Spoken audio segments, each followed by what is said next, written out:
स्वागत है आपका हमारे online platform VK EDU change the way of learning पर। दोस्तों कहते हैं कि कोई भी लक्ष्य इंसान से बड़ा नहीं होता और हारा वही जो लड़ा नहीं होता। जी हाँ दोस्तों, एक बार फिर से एक नए मोटिवेशन, एक नए जोश और उत्साह के साथ में हम आपका स्वागत करते हैं। फटाफट से आप सभी लोग आज के सेशन को लाइक और शेयर करेंगे। दोस्तों एसएससी जीडी एग्जाम में बेस्ट स्कोर करने के लिए आप सभी दोस्त प्रतिदिन 8 बजे वाले सेशन से जुड़ना बिल्कुल भी ना भूलें। प्रतिदिन हम आपको जीके, जीएस और इसके साथ में एसएससी जीडी के समस्त सब्जेक्ट की आपकी बहुत अच्छी तरीके से प्रिपरेशन करवाने वाले हैं। तो आप सभी दोस्त प्रतिदिन शाम को 8 बजे जुड़ना बिल्कुल भी ना भूलें। दोस्तों कुछ समय के बाद हम आपको एसएससी जीडी के जो प्रीवियस ईयर प्रैक्टिस सेट हैं तो उन सबको करवाने वाले हैं।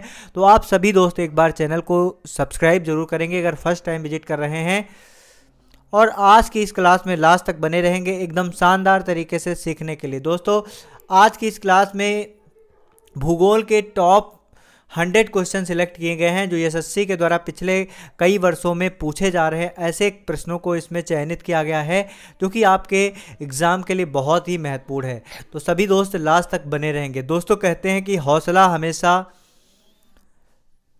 हमेशा सीमा पर खड़े जवान के जैसा होना चाहिए और लक्ष्य हमेशा अर्जुन के बाण के जैसा होना चाहिए। तो अपने लक्ष्य को और मजबूत करिए और बढ़िए और अपने सिलेक्शन को लीजिए। तो चलिए दोस्तों आज के सेशन की तरफ बढ़ते हैं आगे, और आप सभी दोस्त सभी प्रश्नों का आंसर जो है कमेंट सेक्शन में ज़रूर देंगे। दोस्तों आज का पहला प्रश्न है जो कि अति महत्वपूर्ण प्रश्न है, देखेंगे ध्यान से। हिमालय की सबसे पूर्वी चोटी कौन सी है? कमेंट सेक्शन में छाप देंगे। नामचा बरवा, अन्नपूर्णा, कंचनजंगा या फिर माउंट एवरेस्ट।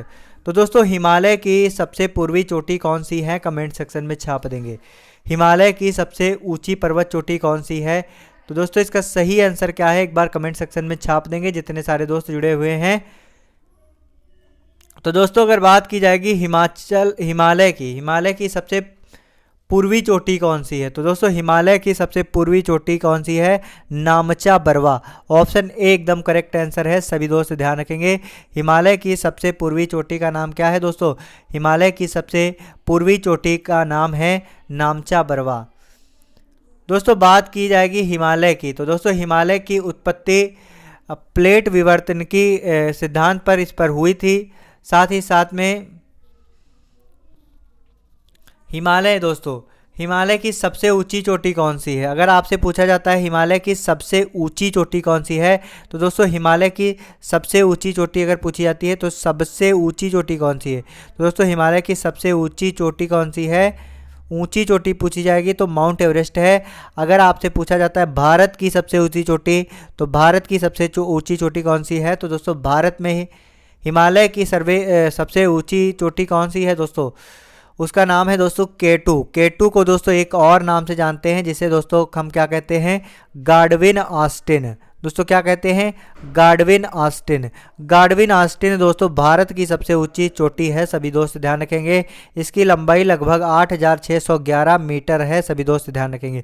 अगर बात की जाएगी माउंट एवरेस्ट, तो माउंट एवरेस्ट की ऊंचाई है 8848 मीटर, 8848 मीटर है। सभी दोस्त ध्यान रखेंगे। तो दोस्तों इसी तरीके से हर एक क्वेश्चन का सोपड़ा साफ करने वाले हैं। तो आप सभी दोस्त लास्ट तक बने रहेंगे आज के हमारे इस सेशन में, और दोस्तों अपने सभी दोस्तों के साथ में शेयर करेंगे जिनका एसएससी जीडी में एग्जाम है। तो अगला प्रश्न क्या है उसकी तरफ आगे बढ़ेंगे। निम्नतर वायुमंडल में गैसों की सर्वाधिक मात्रा किससे मिलकर बनी है? बताएंगे। निम्नतर वायुमंडल में गैसों की सर्वाधिक मात्रा किससे मिलकर बनती है? हाइड्रोजन से, कार्बन डाइऑक्साइड से, ऑक्सीजन से या फिर नाइट्रोजन से? सही आंसर क्या होगा एक बार कमेंट सेक्शन में छाप देंगे। दोस्तों निम्नतर वायुमंडल में गैसों की सर्वाधिक मात्रा किससे मिलकर बनती है? तो दोस्तों इसका एकदम करेक्ट आंसर है नाइट्रोजन से। दोस्तों वायुमंडल में नाइट्रोजन का कितना % होता है? लगभग दोस्तों 78.8%। दोस्तों नाइट्रोजन की मात्रा कितनी होती है? लगभग 78.8%। नाइट्रोजन के बाद दोस्तों सर्वाधिक मात्रा तो नाइट्रोजन की होती है। यहाँ पर थोड़ा सा ध्यान देंगे। सर्वाधिक मात्रा किसकी होती है? नाइट्रोजन की होती है। और दोस्तों नाइट्रोजन जो है यह एक रंगहीन, गंधहीन और स्वादहीन गैस होती है, और यह दोस्तों आग को नियंत्रण में रखती है। किसको नियंत्रण में रखती है दोस्तों? आग को नियंत्रण में रखती है। अगर बात की जाएगी नाइट्रोजन की, दोस्तों आग को नियंत्रण में कौन सी गैस रखती है? नाइट्रोजन गैस रखती है। सभी दोस्त ध्यान रखेंगे। अगर बात की जाएगी वायुमंडल में दूसरी सबसे ज़्यादा मात्रा में कौन सी गैस पाई जाती है, तो दूसरी सर्वाधिक अगर पूछा जाए दूसरी सर्वाधिक गैस कौन सी पाई जाती है, तो दोस्तों दूसरी सर्वाधिक गैस ऑक्सीजन पाई जाती है। इसकी मात्रा लगभग 20.95%। याद रखना दोस्तों, बहुत ही महत्वपूर्ण है। कई बार आपके एग्जाम में पूछा जा चुका है कि ऑक्सीजन की कितनी मात्रा वायुमंडल में पाई जाती है, तो दोस्तों 20.95%। अगर नाइट्रोजन पूछा जाए तो 78.8%, 78.8% नाइट्रोजन और ऑक्सीजन 20.95%। दोस्तों ऑक्सीजन की अगर बात की जाएगी तो ऑक्सीजन के बिना जीवन असंभव है। ठीक है, ऑक्सीजन के बिना जीवन असंभव है। और साथ ही साथ में दोस्तों ऑक्सीजन जो है दहन प्रक्रिया में जो है सहायक होती है और बिना ऑक्सीजन गैस के ईंधन का जलना संभव नहीं है। और ऑक्सीजन दोस्तों वायुमंडल में 60 किलोमीटर ऊंचाई तक पाई जाती है। अगला दोस्तों कार्बन डाइऑक्साइड अगर पूछी जाए तीसरी गैस कौन सी पाई जाती है, तो तीसरी सर्वाधिक कौन सी पाई जाती है, तो तीसरी अगर आपसे पूछा जाए तो तीसरी सर्वाधिक गैस होती है आर्गन। कौन सी पाई जाती है, आर्गन पाई जाती है। और चौथे नंबर पर कार्बन डाइऑक्साइड होती है। दोस्तों कार्बन डाइऑक्साइड लगभग 0.03% पाई जाती है। सभी दोस्त ध्यान रखेंगे। चलिए दोस्तों एक बार आज के सेशन को लाइक और शेयर करेंगे। बहुत ही बेस्ट तरीके से आप लोग पूरा सेशन देखने वाले हैं। 100 क्वेश्चन में से कहीं ना कहीं आपके 1-2 क्वेश्चन आपको जरूर देखने को मिलेंगे। तो आप सभी दोस्त लास्ट तक इस सेशन में बने रहेंगे और अपने सभी दोस्तों तक शेयर जरूर करेंगे। अगला क्वेश्चन क्या है देखेंगे ध्यान से। अगला प्रश्न है दोस्तों, बादल किस कारण वायुमंडल में तैरते हैं, कमेंट सेक्शन में छाप देंगे। निम्न दाब, ऑप्शन बी है निम्न घनत्व, ऑप्शन सी है निम्न श्यानता, ऑप्शन डी है निम्न ताप। सही आंसर क्या होगा कमेंट सेक्शन में छाप देंगे। दोस्तों बादल किस कारण वायुमंडल में तैरते हैं, इसका एकदम करेक्ट आंसर है निम्न घनत्व। दोस्तों निम्न घनत्व के कारण बादल जो है वायुमंडल में तैरते हैं। अगला जो प्रश्न है उसकी तरफ आगे बढ़ेंगे। फटाफट से आज के सेशन को आप सभी दोस्त लाइक और शेयर जरूर करेंगे। दोस्तों अगला प्रश्न है मौसम विज्ञान किसका विज्ञान है, तो दोस्तों मौसम विज्ञान किसका विज्ञान है, धातुओं का, भूकंपों का, मौसमों का या फिर उल्काओं का। दोस्तों मौसम विज्ञान की अगर बात की जाएगी तो मौसम विज्ञान किसका विज्ञान है, तो इसका एकदम करेक्ट आंसर है मौसम का विज्ञान है। दोस्तों मौसम विज्ञान को इंग्लिश में क्या कहते हैं, मेट्रोलॉजी। क्या कहते हैं दोस्तों, मेट्रोलॉजी कहते हैं, मेट्रोलॉजी कहते हैं। सभी दोस्त ध्यान रखेंगे, मेट्रोलॉजी मौसम विज्ञान। अगला जो प्रश्न है उसकी तरफ आगे बढ़ेंगे। दोस्तों मौसम, तो दोस्तों मौसम के विज्ञान को क्या कहते हैं, मेट्रोलॉजी। अगला प्रश्न क्या है ध्यान से देखेंगे, टैगा का अर्थ है, तो टैगा का क्या अर्थ है एक बार कमेंट सेक्शन में छाप देंगे। घास स्थल, मरुस्थल, पर्णपाती वन या फिर शंकु वृक्षी वन। सही आंसर क्या होगा एक बार बताएंगे। तो दोस्तों टैगा का अर्थ क्या होता है, दोस्तों टैगा का अर्थ होता है शंकु वृक्षी वन। ऑप्शन डी एकदम करेक्ट आंसर है। सभी दोस्त ध्यान रखेंगे, शंकु वृक्षी वन। अगला जो प्रश्न है उसकी तरफ आगे बढ़ेंगे। निम्नलिखित में से किसको यंग फोल्ड माउंटेज कहा जाता है, कमेंट सेक्शन में छाप देंगे।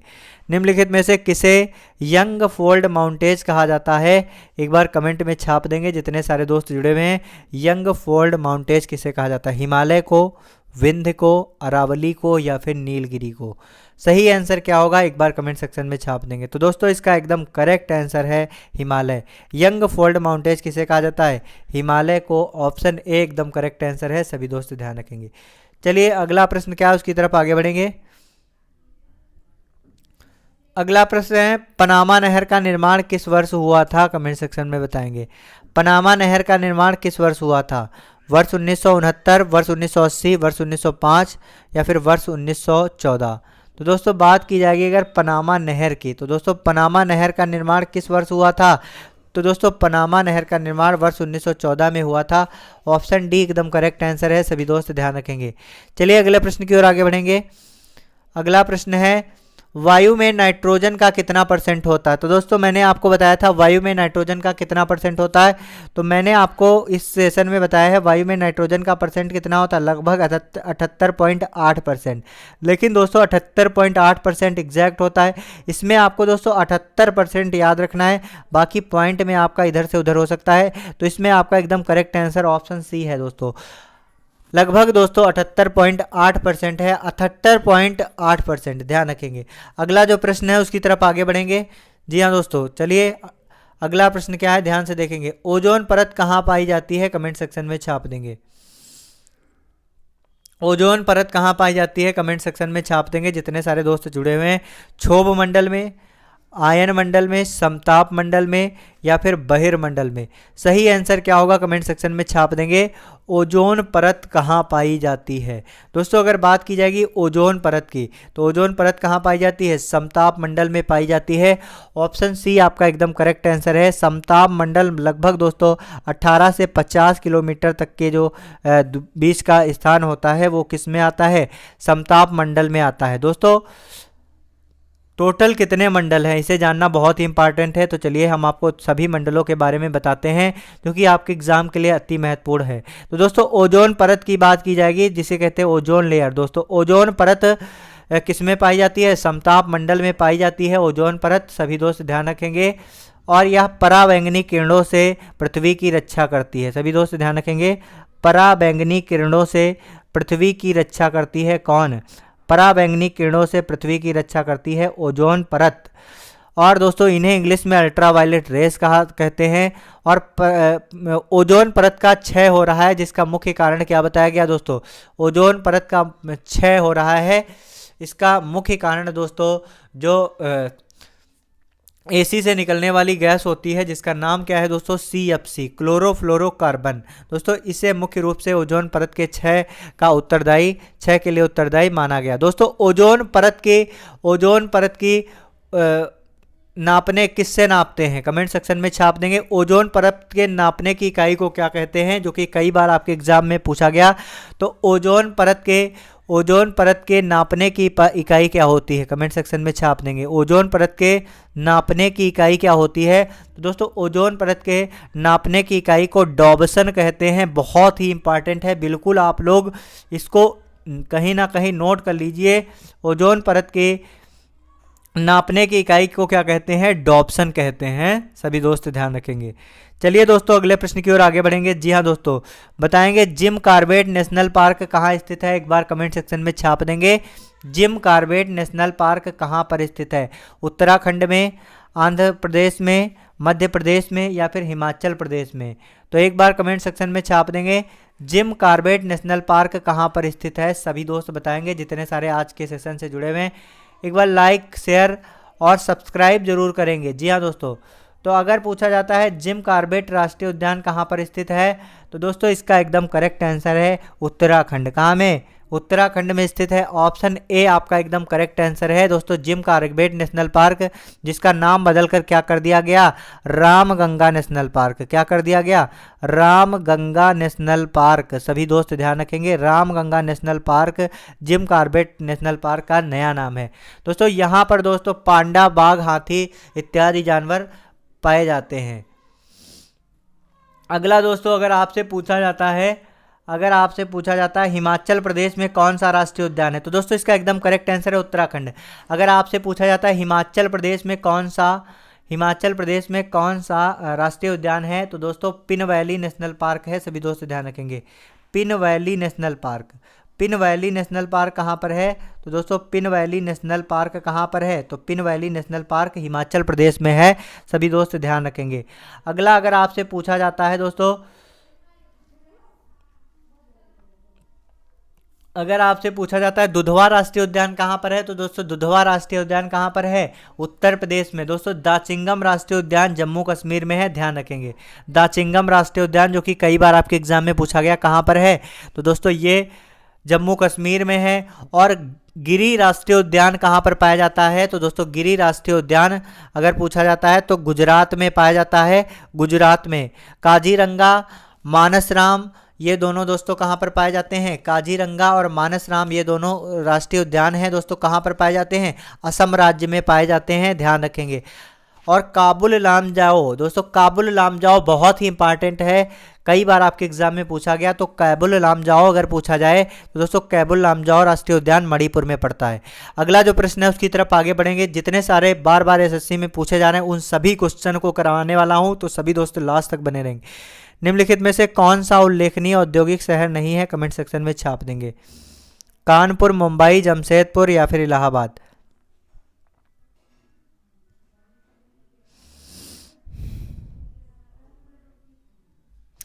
दोस्तों आपका अगला प्रश्न क्या है, ध्यान से देखेंगे।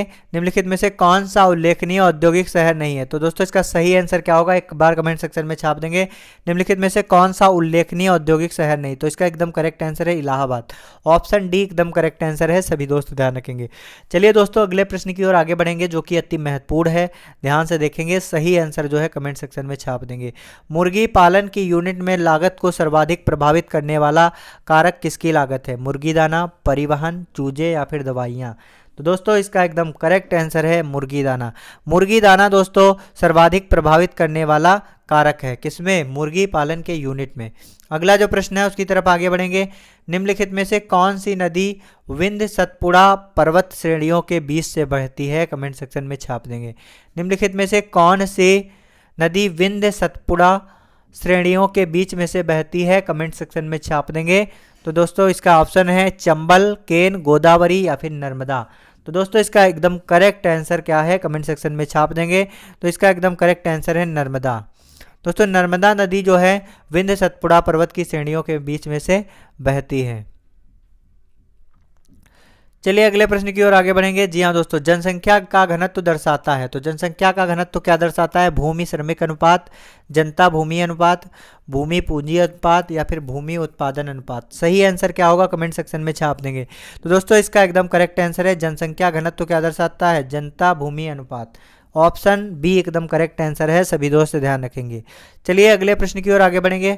भारत में अत्यधिक आबादी वाला शहर कौन सा है? कमेंट सेक्शन में छाप देंगे। मुंबई, कोलकाता, चेन्नई और दिल्ली? सही आंसर क्या होगा एक बार कमेंट सेक्शन में बताएंगे। तो दोस्तों भारत में अत्यधिक आबादी वाला शहर कौन सा है? मुंबई। और दोस्तों टॉम इंडेक्स 2022 में दोस्तों इसका कौन सा स्थान है? तो दोस्तों टॉम इंडेक्स 2022 के भारत में दोस्तों इसका पहला स्थान है। भारत में दोस्तों इसका पहला स्थान है और साथ ही साथ में विश्व में कौन सा स्थान है? भारत में सबसे पहला स्थान है और विश्व में दोस्तों कौन सा स्थान है? विश्व में दोस्तों मुंबई का 5वां स्थान है। अगला जो प्रश्न है उसकी तरफ आगे बढ़ेंगे। अगला प्रश्न है किस भारतीय राज्य को चाय उत्पादक राज्य नहीं माना जाता है? असम, केरल, पश्चिम बंगाल? सही आंसर क्या होगा? भूमि उत्पादन अनुपात। दोस्तों ये इसका ऑप्शन नहीं है, लेकिन आप सही आंसर जो है कमेंट सेक्शन में छाप देंगे। तो दोस्तों किस भारतीय राज्य को चाय उत्पादक राज्य नहीं माना जाता है? तो यहाँ पर दोस्तों असम भी एक चाय उत्पादक राज्य है, ध्यान से देखेंगे। असम में भी चाय का उत्पादन किया जाता है, केरल में भी किया जाता है, पश्चिम बंगाल में भी किया जाता है। ये ऑप्शन ही आपका सही होगा, यहाँ पर कोई नहीं है, तो इसे आप कोई भी मान सकते हैं। चाय उत्पादक राज्य कौन से नहीं? दोस्तों उत्तर प्रदेश जैसे आपका चाय उत्पादक राज्य नहीं है। इसी तरीके से अन्य बहुत सारे राज्य हैं जो चाय उत्पादक राज्य नहीं। चलिए अगले प्रश्न की ओर आगे बढ़ेंगे। भारत का सबसे ऊंचा पठार कौन सा है? कमेंट सेक्शन में छाप देंगे। दक्षिण पठार, छोटा नागपुर पठार, लद्दाख पठार या फिर बघेलखंड पठार? तो दोस्तों भारत का सबसे ऊंचा पठार कौन सा है? कमेंट सेक्शन में छाप देंगे। भारत का सबसे ऊंचा पठार कौन सा है? तो दोस्तों भारत का सबसे ऊंचा पठार लद्दाख का पठार है, सभी दोस्त ध्यान रखेंगे। अगर दोस्तों बात की जाएगी दक्षिण के पठार की, तो दोस्तों दक्षिण का पठार जो है, तो अगर ध्यान से देखेंगे दक्षिण का पठार, जिसे दोस्तों हम लोग दक्कन के पठार के नाम से भी जाना जाता है। इसे किस नाम से जाना जाता है? दक्कन के पठार से के नाम से जाना जाता है। और इसे उत्तर मालवा का पठार तथा दक्कन की दक्षिण के दक्कन का पठार, इन भागों में विभाजित किया गया है। अगला जो प्रश्न है उसकी तरफ आगे बढ़ेंगे। दोस्तों अगला प्रश्न क्या, ध्यान से देखेंगे, सही आंसर कमेंट सेक्शन में छाप देंगे। निम्नलिखित में से गर्म शुष्क मौसम के दौरान भारतीय उपमहाद्वीप पर निम्नलिखित में से किस क्षेत्र में निम्नतम दाब रहता है? निम्नतम दाब रहता है, बताएंगे। कच्छ का रण, राजस्थान, पश्चिमोत्तर भारत या फिर मेघालय? सही आंसर क्या होगा एक बार कमेंट सेक्शन में छाप देंगे। तो दोस्तों गर्म शुष्क मौसम के दौरान भारतीय उपमहाद्वीप पर निम्नलिखित में से किस क्षेत्र में निम्नतम दाब रहता है? इसका एकदम करेक्ट आंसर है राजस्थान। ऑप्शन बी एकदम करेक्ट आंसर है, सभी दोस्त ध्यान रखेंगे। चलिए अगला प्रश्न क्या है एक बार देखेंगे। भारत में प्रायद्वीपीय नदी से संबद्ध सबसे ऊंचा निकास बेसिन कौन सा है? महानदी, गोदावरी, कृष्णा या फिर नर्मदा? तो दोस्तों भारत में प्रायद्वीपीय नदी के संबद्ध सबसे ऊंचा निकास बेसिन कौन सा है? तो दोस्तों इसका एकदम करेक्ट आंसर है निकास बेसिन की अगर बात की जाएगी प्रायद्वीपीय नदी से संबद्ध, तो इसका एकदम करेक्ट आंसर हो जाएगा दोस्तों गोदावरी। गोदावरी दोस्तों इसका एकदम करेक्ट आंसर हो जाएगा, सभी दोस्त ध्यान रखेंगे, गोदावरी। दोस्तों अगर बात की जाएगी गोदावरी नदी की, तो दोस्तों गोदावरी नदी का उद्गम स्थल कहाँ पर है, कमेंट सेक्शन में छाप देंगे। दोस्तों गोदावरी नदी का उद्गम स्थल कहाँ पर है, कमेंट सेक्शन में छाप देंगे एक बार। तो दोस्तों गोदावरी नदी का उद्गम स्थल कहाँ पर है, तो दोस्तों नासिक जिले में है। कहाँ पर है, नासिक में है, सभी दोस्त ध्यान रखेंगे। और नासिक आपका कहाँ पर पड़ता है, महाराष्ट्र में पड़ता है, महाराष्ट्र में पड़ता है, सभी दोस्त ध्यान रखेंगे। नासिक कहाँ पर पड़ता है, महाराष्ट्र में पड़ता है। अगर आपसे पूछा जाता है गोदावरी को, दोस्तों गोदावरी को वयोवृद्ध गंगा के नाम से जानते हैं। और दोस्तों इसकी सहायक नदी कौन कौन सी हैं दोस्तों, तो दोस्तों इसकी सहायक नदी कौन कौन सी है, इंद्रावती, मंजारा। कौन कौन सी है दोस्तों, इंद्रावती इसकी सहायक नदी है, इंद्रावती और मंजरा, मंजरा इसकी सहायक नदी है, सभी दोस्त ध्यान रखेंगे। और दोस्तों इसकी एक और सहायक नदी है जिसका नाम है पेनगंगा। क्या नाम है, पेनगंगा। तो तीन ये हैं, ध्यान रखेंगे, इंद्रावती, मंजरा और पेनगंगा इसकी सहायक नदी है गोदावरी की। अगला जो प्रश्न है उसकी तरफ आगे बढ़ेंगे। फटाफट से आप सभी लोग आज के सेशन को लाइक और शेयर जरूर करेंगे।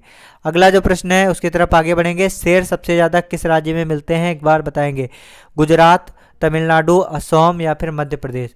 तो दोस्तों शेर सर्वाधिक मात्रा में सबसे ज़्यादा किस राज्य में मिलते हैं, तो दोस्तों शेर की अगर बात की जाएगी तो शेर सबसे ज़्यादा गुजरात राज्य में पाए जाते हैं। ऑप्शन ए एकदम करेक्ट आंसर है, सभी दोस्त ध्यान रखेंगे।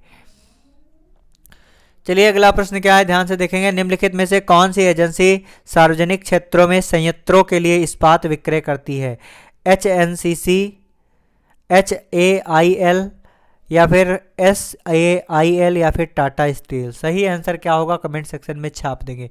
तो दोस्तों निम्नलिखित में से कौन सी एजेंसी सार्वजनिक क्षेत्र में संयंत्रों के लिए इस्पात की बिक्री करती है, तो दोस्तों इसका एकदम करेक्ट आंसर है SAIL। क्या नाम है, SAIL।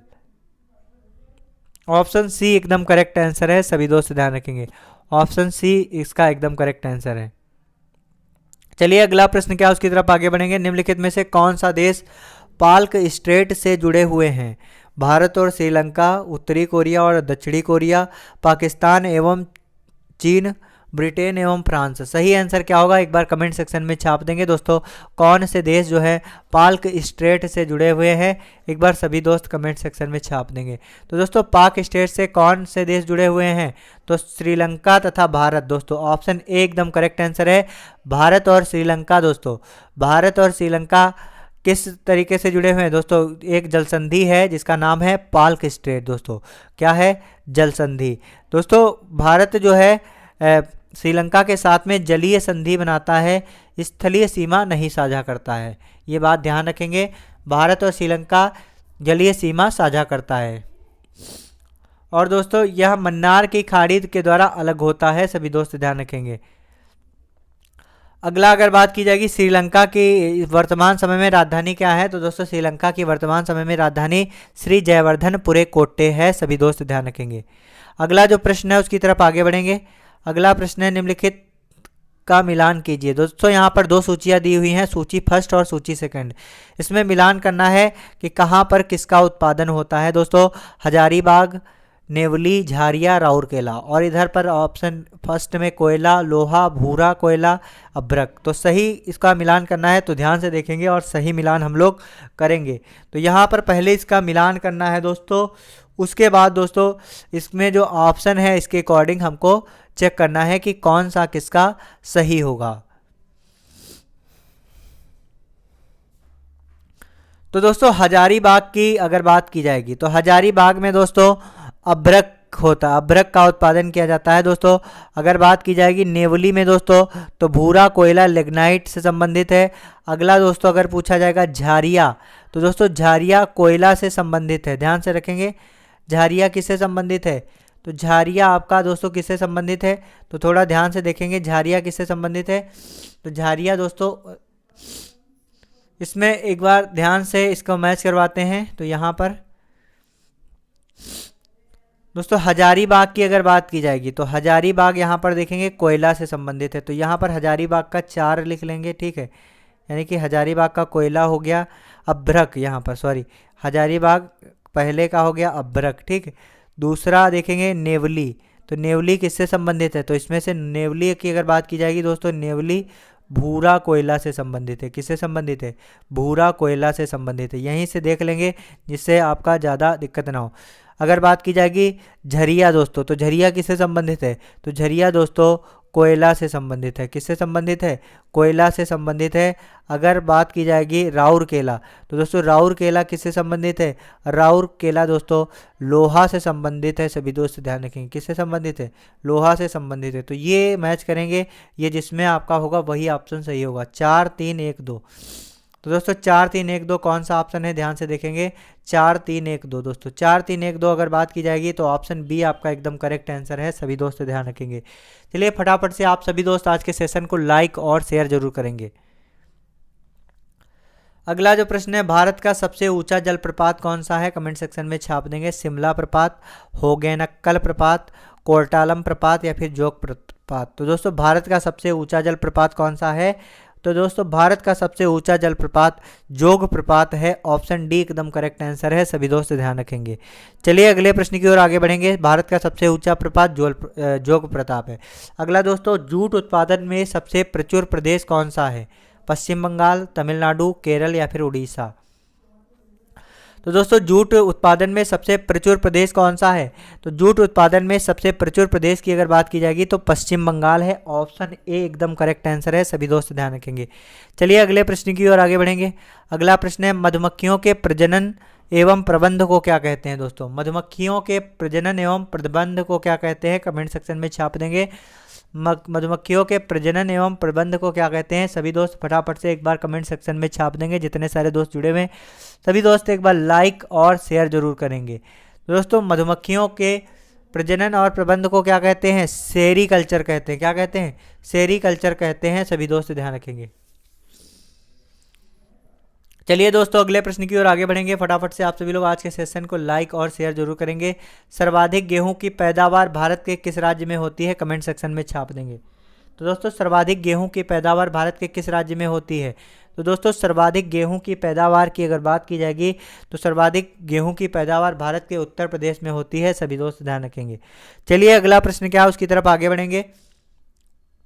निम्नलिखित में से कौन से दो ग्रह पृथ्वी की तुलना में सूर्य के निकट हैं? तो दोस्तों कौन से दो ग्रह पृथ्वी की तुलना में सूर्य से निकट है? बृहस्पति एवं बुध, वरुण एवं शुक्र, मंगल एवं शनि, शुक्र एवं बुध। तो दोस्तों इसका सही आंसर क्या होगा? कमेंट सेक्शन में छाप देंगे। तो दोस्तों अगर बात की जाएगी कौन से दो ग्रह पृथ्वी की तुलना में सूर्य के निकट हैं, तो इसका एकदम करेक्ट आंसर क्या होगा? कमेंट सेक्शन में छाप देंगे। इसका एकदम करेक्ट आंसर है बुध, शुक्र। तो दोस्तों यहाँ पर ध्यान रखेंगे कैसे होते हैं सूर्य से, इनके किस तरीके से होते हैं ध्यान से देखेंगे। पहला आपका होगा बुध, फिर आपका होगा शुक्र। क्या होगा? शुक्र। और शुक्र के बाद क्या होता है? पृथ्वी। पृथ्वी के बाद दोस्तों कौन सा आता है? मंगल। मंगल ध्यान रखेंगे। बुध, शुक्र, पृथ्वी, मंगल, बृहस्पति, शनि, अरुण, वरुण। ध्यान रखेंगे बृहस्पति, शनि, अरुण, वरुण। तो दोस्तों इस क्रम में क्या होते हैं? इस क्रम में ग्रह व्यवस्थित हैं ब्रह्मांड में। इसे याद किस तरीके से करेंगे? तो 4 4 को लेकर याद कर लेंगे। बुध, शुक्र, पृथ्वी, मंगल, बुध, शुक्र, पृथ्वी, मंगल, बृहस्पति, शनि, अरुण, वरुण। ठीक है, 2 4 बार कहेंगे आपको याद हो जाएगा। इसी तरीके से याद कर लेंगे। इससे कहीं ना कहीं क्वेश्चन आपके बार बार पूछे जा रहे हैं, तो आप सभी दोस्तों को सही क्रम आपको आना चाहिए। बुध, शुक्र, पृथ्वी, मंगल, बृहस्पति, शनि, अरुण, वरुण। चलिए अगले प्रश्न की ओर आगे बढ़ेंगे। अगला प्रश्न है, पृथ्वी अपनी धुरी पर एक चक्कर पूरा करती है 23 घंटे 30 मिनट में, 23 घंटे 56 मिनट 4.09 सेकंड में, 24 घंटे एवं 1 मिनट में, 23 घंटे 50 मिनट एवं 2.06 सेकंड में। सही आंसर क्या होगा? कमेंट सेक्शन में छाप देंगे। तो दोस्तों पृथ्वी अपनी धुरी पर एक चक्कर पूरा करती है। तो दोस्तों पृथ्वी अपनी धुरी पर एक चक्कर 23 घंटे 56 मिनट 4.09 सेकंड में पूरा करती है। ऑप्शन बी एकदम करेक्ट आंसर है। सभी दोस्त ध्यान रखेंगे। चलिए अगला प्रश्न क्या है उसकी तरफ आगे बढ़ेंगे।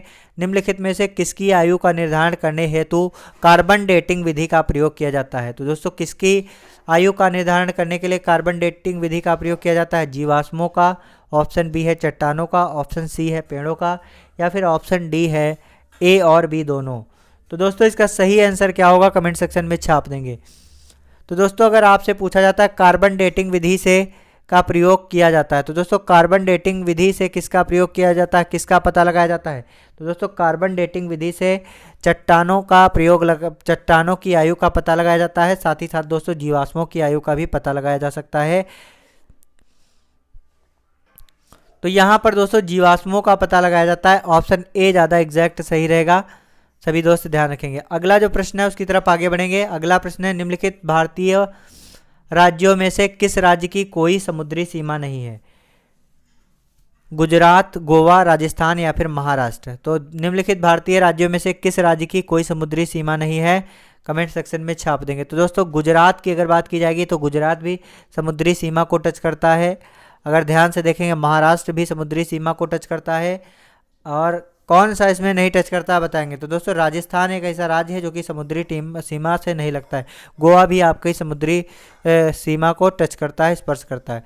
अगला दोस्तों है बगलीहार परियोजना किससे संबंधित है? कमेंट सेक्शन में छाप देंगे। बगलीहार परियोजना संबंधित है हिमाचल प्रदेश से, जम्मू कश्मीर से, हरियाणा से या फिर उत्तर प्रदेश से। तो दोस्तों बगलीहार परियोजना की अगर बात की जाएगी तो बगलीहार परियोजना जम्मू कश्मीर से संबंधित है। ऑप्शन बी एकदम करेक्ट आंसर है, सभी दोस्त ध्यान रखेंगे। किससे संबंधित है? जम्मू कश्मीर से संबंधित है। दोस्तों जम्मू कश्मीर की अगर बात की जाएगी तो जम्मू कश्मीर की अगर बात की जाएगी तो एक बार बताएंगे सभी दोस्त, जम्मू कश्मीर में कौन सा राष्ट्रीय उद्यान है? जम्मू कश्मीर में कौन सा राष्ट्रीय उद्यान है? एक बार कमेंट सेक्शन में छाप देंगे। तो दोस्तों जम्मू कश्मीर में कौन सा राष्ट्रीय उद्यान है? दाचिंगम राष्ट्रीय उद्यान है। कौन सा है? दाचिंगम राष्ट्रीय उद्यान कहाँ पर है? अगर आपसे पूछा जाता है दाचिंगम राष्ट्रीय उद्यान कहाँ पर है, तो दोस्तों दाचिंगम राष्ट्रीय उद्यान जम्मू कश्मीर में है। चलिए अगले प्रश्न की ओर आगे बढ़ेंगे। अगला प्रश्न क्या है, ध्यान से देखेंगे। घाना पक्षी विहार स्थित है। तो घाना पक्षी विहार कहाँ स्थित है? राजस्थान में, उड़ीसा में, उत्तर प्रदेश में या फिर मध्य प्रदेश में। तो दोस्तों घाना पक्षी विहार की अगर बात की जाएगी तो घाना पक्षी विहार कहाँ पर स्थित है? तो घाना पक्षी विहार राजस्थान में स्थित है। ऑप्शन ए एकदम करेक्ट आंसर है, सभी दोस्त ध्यान रखेंगे। घाना पक्षी विहार कहाँ स्थित है? राजस्थान में। चलिए अगले प्रश्न की ओर आगे बढ़ेंगे। जी हाँ दोस्तों, अगला प्रश्न है, निम्नलिखित में से किस फसल के प्रति हेक्टेयर पानी की आवश्यकता पड़ती है? निम्नलिखित में से किस फसल के प्रति हेक्टेयर पानी की आवश्यकता पड़ती है? जौ, मक्का, गन्ना या फिर गेहूँ। तो दोस्तों किस फसल के प्रति हेक्टेयर पानी की आवश्यकता पड़ती है? तो दोस्तों इसका एकदम करेक्ट आंसर है गन्ना। तो दोस्तों गन्ना को प्रति हेक्टेयर पानी की आवश्यकता पड़ती है। तो ऑप्शन सी एकदम करेक्ट आंसर है, सभी दोस्त ध्यान रखेंगे। चलिए अगला प्रश्न क्या है, ध्यान से देखेंगे। सूर्य के चारों ओर परिक्रमा करने वाले खगोलीय पिंड क्या कहलाते हैं? कमेंट सेक्शन में छाप देंगे। तो दोस्तों सूर्य के चारों ओर परिक्रमा करने वाले खगोलीय पिंड क्या कहलाते हैं? तो सूर्य के चारों ओर परिक्रमा करने वाले खगोलीय पिंड ग्रह कहलाते हैं। दोस्तों ग्रहों की संख्या कितनी है? 8 ग्रह हैं। दोस्तों कितने ग्रह हैं? 8 ग्रह हैं, जिनका क्रम मैंने आपको बताया था। बुध, शुक्र, पृथ्वी, मंगल, अरुण, वरुण। बुध, शुक्र, पृथ्वी, मंगल, बृहस्पति, शनि, अरुण, वरुण। इस तरीके से आप सभी दोस्त याद रखेंगे। दोस्तों ग्रह जो हैं सूर्य के चारों ओर क्या करते हैं? तो दोस्तों ग्रह सूर्य के चारों ओर परिक्रमा लगाते हैं, सभी दोस्त ध्यान रखेंगे। ग्रह जो हैं सूर्य के चारों ओर क्या करते हैं? परिक्रमा लगाते हैं। और सबसे छोटा ग्रह कौन सा है? अगर आपसे पूछा जाता है सबसे छोटा ग्रह कौन सा है, तो सबसे छोटा ग्रह कौन सा है? बुध। सबसे छोटा ग्रह कौन सा है? बुध। अगर पूछा जाता है सबसे बड़ा कौन सा है, तो सबसे बड़ा दोस्तों ग्रह कौन सा है? तो सबसे बड़ा दोस्तों बृहस्पति है। कौन सा है? बृहस्पति सबसे बड़ा ग्रह है। अगर आपसे पूछा जाता है सबसे निकट ग्रह कौन सा है, तो निकट अगर पूछा जाएगा तो सूर्य के सबसे निकट कौन सा ग्रह होता है? बुध। अगर आपसे पूछा जाता है सबसे दूर ग्रह कौन सा है, तो दोस्तों सबसे दूर ग्रह कौन सा है? वरुण। वरुण है, सभी दोस्त ध्यान रखेंगे। सबसे दूर ग्रह कौन सा है? तो सबसे दूर ग्रह है वरुण, सभी दोस्त ध्यान रखेंगे। अगला दोस्तों सबसे खास बात है ग्रहों से संबंधित, जिन्हें हम लोग जानने का प्रयास करते हैं। दोस्तों लाल ग्रह के नाम से कौन सा ग्रह जाना जाता है? रंगों के आधार पर देखेंगे, लाल ग्रह के नाम पर कौन सा जाना जाता है? मंगल है दोस्तों। मंगल जो है लाल ग्रह के नाम से जाना जाता है। अगर आपसे दोस्तों पूछा जाता है लाल ग्रह के नाम से कौन जाना जाता है? मंगल जाना जाता है। अगर आपसे दोस्तों पूछा जाता है हरे ग्रह के नाम से कौन जाना जाता है, एक बार कमेंट सेक्शन में छाप देंगे। हरा ग्रह किसे कहते हैं? फटाफट से कमेंट सेक्शन में छाप देंगे। जितने सारे दोस्त जुड़े हुए हैं एक बार लाइक और शेयर जरूर करेंगे। दोस्तों हरे ग्रह के नाम से कौन से जाना जाता है? हरे ग्रह। हरा ग्रह के नाम से कौन सा जाना जाता है? तो हरा ग्रह दोस्तों कौन सा है? जिसका नाम है दोस्तों वरुण। वरुण है सभी दोस्त ध्यान रखेंगे। वरुण को हरा ग्रह कहते हैं दोस्तों, जिसके चारों ओर दोस्तों मीथेन के बादल छाए होते हैं। किसके बादल? मीथेन के बादल छाए हुए होते हैं सभी दोस्त ध्यान रखेंगे। सभी इंपॉर्टेंट पॉइंट आपको बताने वाले हैं दोस्तों। नीला ग्रह के नाम से किसे जाना जाता है? नीला ग्रह किसे कहा जाता है दोस्तों? नीला ग्रह दोस्तों पृथ्वी को कहा जाता है, ध्यान रखेंगे। पृथ्वी एकमात्र ऐसा ग्रह है जहां पर जीवन को संभव माना गया है या फिर जीवन संभव पाया गया है। पृथ्वी का सबसे निकटतम ग्रह कौन सा है दोस्तों? पृथ्वी का सबसे निकटतम ग्रह है शुक्र दोस्तों। कौन सा ग्रह? शुक्र किसके सबसे निकटतम है? पृथ्वी के निकटतम है दोस्तों। इसे क्या कहते हैं? भोर का तारा दोस्तों। भोर का तारा किसे कहते हैं? शुक्र को दोस्तों। सांझ का तारा किसे कहते हैं? सांझ का तारा भी दोस्तों शुक्र को कहते हैं। अगर आपसे पूछा जाता है सबसे चमकीला ग्रह कौन सा है, तो सबसे चमकीला ग्रह कौन सा है? तो सबसे चमकीला ग्रह है शुक्र। अगर पूछा जाता है दोस्तों आपसे सबसे गर्म ग्रह कौन सा है, तो सबसे गर्म ग्रह भी कौन सा है? तो दोस्तों सबसे गर्म ग्रह है शुक्र। कौन सा ग्रह? सबसे गर्म ग्रह कौन सा है? सबसे गर्म ग्रह है शुक्र। सभी दोस्त ध्यान रखेंगे, सबसे गर्म ग्रह कौन सा है? शुक्र। पृथ्वी की जुड़वा बहन किसे कहा गया है? तो दोस्तों शुक्र को दोस्तों पृथ्वी की जुड़वा बहन कहा गया है। पृथ्वी की जुड़वा या फिर पृथ्वी की भगिनी कहा गया है, सभी दोस्त ध्यान रखेंगे। अगला दोस्तों शुक्र जो है इसका कोई उपग्रह नहीं है। शुक्र ग्रह ऐसा एकमात्र ग्रह है जिसका कोई उपग्रह नहीं है, सभी दोस्त ध्यान रखेंगे। शुक्र का कोई उपग्रह नहीं है। तो इस तरीके से दोस्तों ग्रहों के बारे में जितनी सारी इंपॉर्टेंट जानकारी थी सभी हमने आपको दी। आप सभी दोस्त लाइक और शेयर जरूर करेंगे। दोस्तों सबसे बड़ा ग्रह बृहस्पति है और दूसरा सबसे बड़ा ग्रह कौन सा है? शनि है, सभी दोस्त ध्यान रखेंगे। चलिए अगले प्रश्न की ओर आगे बढ़ेंगे। फटाफट से आप सभी लोग आज के सेशन को लाइक और शेयर जरूर करेंगे। ग्रहों के गति के नियम का प्रतिपादन किसने किया है? कमेंट सेक्शन में छाप देंगे। तो दोस्तों ग्रहों के गति के नियम का प्रतिपादन किसने किया है? कमेंट सेक्शन में छाप देंगे। तो दोस्तों ग्रहों के गति के नियम का प्रतिपादन किसके द्वारा किया गया है? तो इसका प्रतिपादन दोस्तों केपलर के द्वारा किया गया है। केपलर के नियम दोस्तों ग्रहों की गति के बारे में चर्चा करते हैं। ग्रहों की गति के बारे में इन्होंने चर्चा की है। अगला जो प्रश्न है उसकी तरफ आगे बढ़ेंगे। सौर मंडल में कुल कितने ग्रह हैं? कमेंट सेक्शन में छाप देंगे दोस्तों। सौर मंडल में कुल कितने ग्रह हैं? तो दोस्तों सौर मंडल में टोटल कितने ग्रह हैं? दोस्तों सौर मंडल में वर्तमान समय में अगर बात की जाएगी तो 8 ग्रह हैं दोस्तों। पहले दोस्तों इसमें कितने थे? पहले 9 थे। पहले 9 थे, लेकिन अब कितने हो गए दोस्तों? 8 हो गए। तो 8 दोस्तों ग्रह हैं और एक दोस्तों क्या हो गया? एक दोस्तों आपका था यम दोस्तों, जिसे हम लोग प्लूटो के नाम से जानते हैं, जिसे दोस्तों ड्वार्फ ग्रह की संज्ञा दी गई है। किसकी संज्ञा दी गई है? ड्वार्फ ग्रह। ड्वार्फ ग्रह दोस्तों इसे बौना ग्रह भी कहा जाता है। दोस्तों यह जो ग्रह है था यानी कि यम, ये पृथ्वी के जो आपका सूर्य का जो एक परिक्रमण का चक्र था ग्रहों का, उसमें दोस्तों व्यवधान उत्पन्न करता था। जबकि ग्रहों के बारे में यह नियम है कि ग्रह सिर्फ अपने कक्षा में चक्कर लगाते हैं, किसी अन्य की कक्षा में कोई भी हस्तक्षेप या फिर उसके टच नहीं करते हैं। तो ये आपका नियम था जिसे ये यम पूरा नहीं करता था, जिसके कारण दोस्तों इसे ड्वार्फ ग्रह की संज्ञा दी गई। चलिए अगला प्रश्न क्या उसकी तरफ आगे बढ़ेंगे।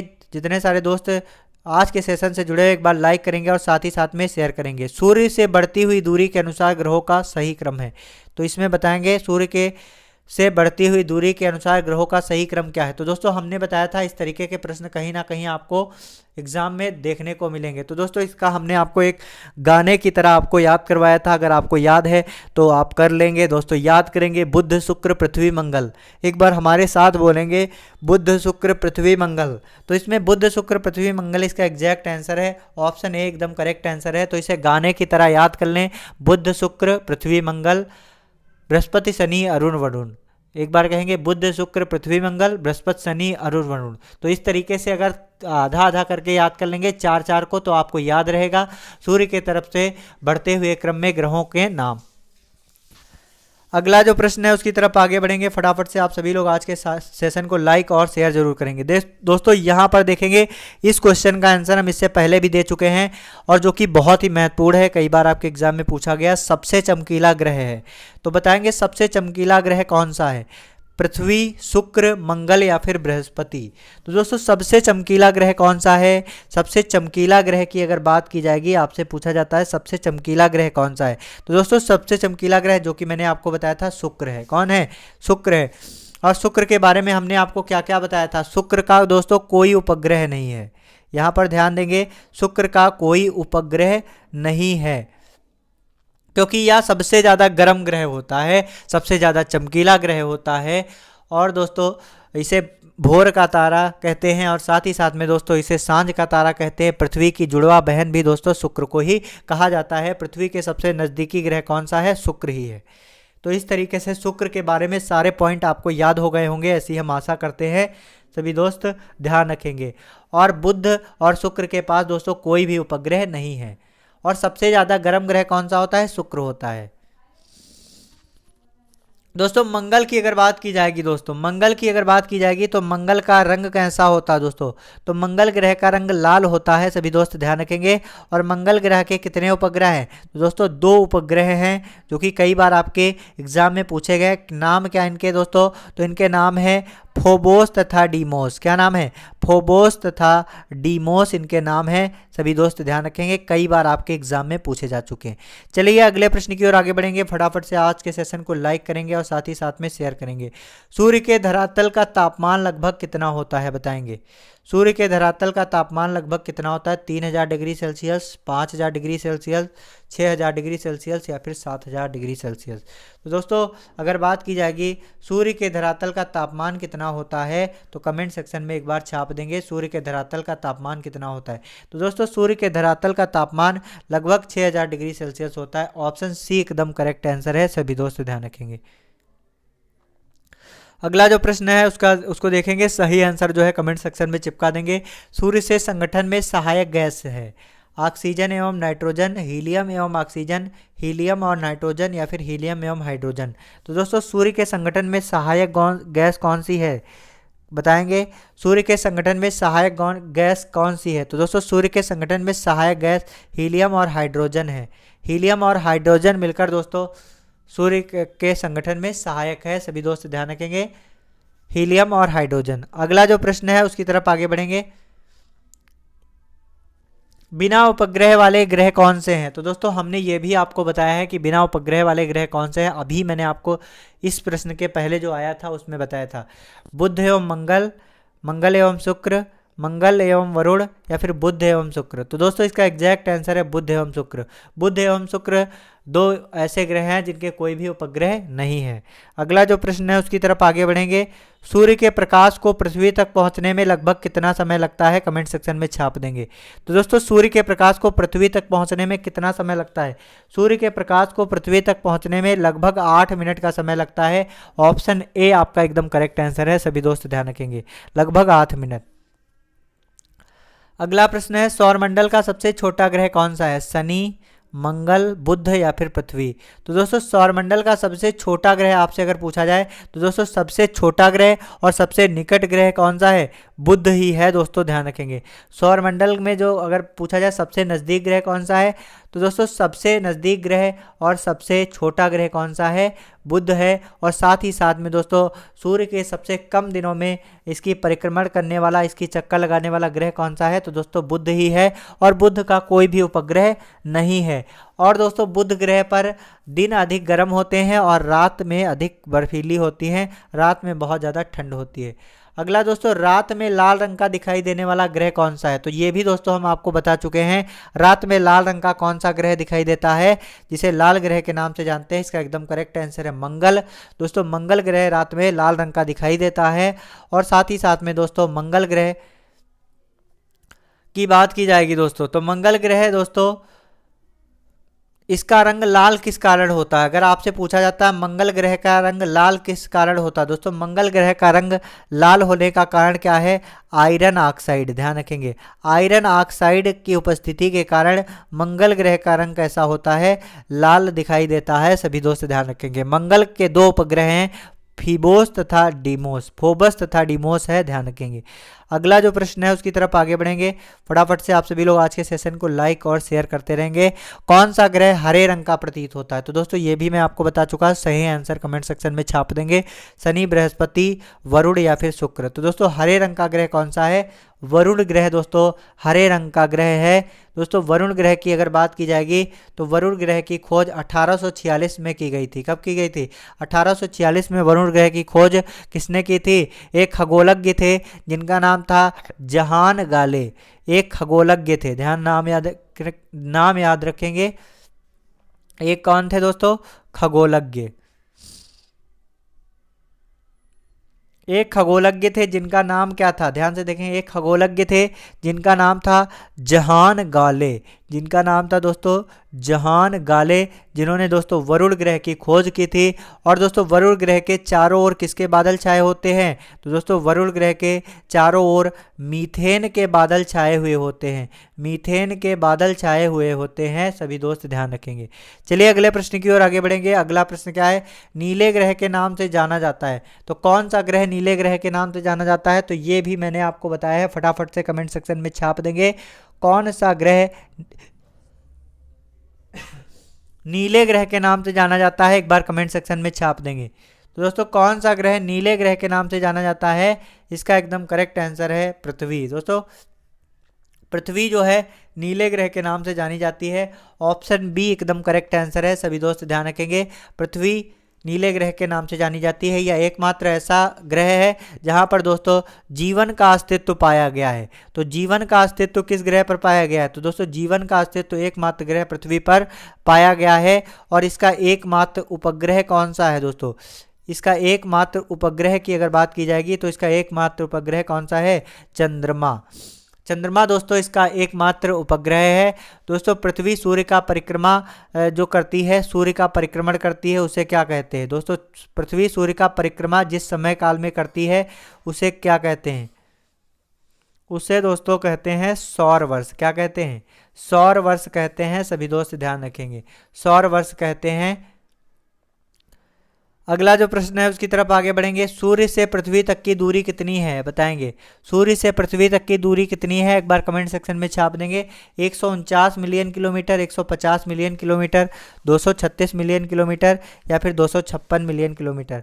तो दोस्तों इसका एकदम करेक्ट आंसर है सूर्य से पृथ्वी तक की दूरी लगभग 149 मिलियन किलोमीटर है, सभी दोस्त ध्यान रखेंगे।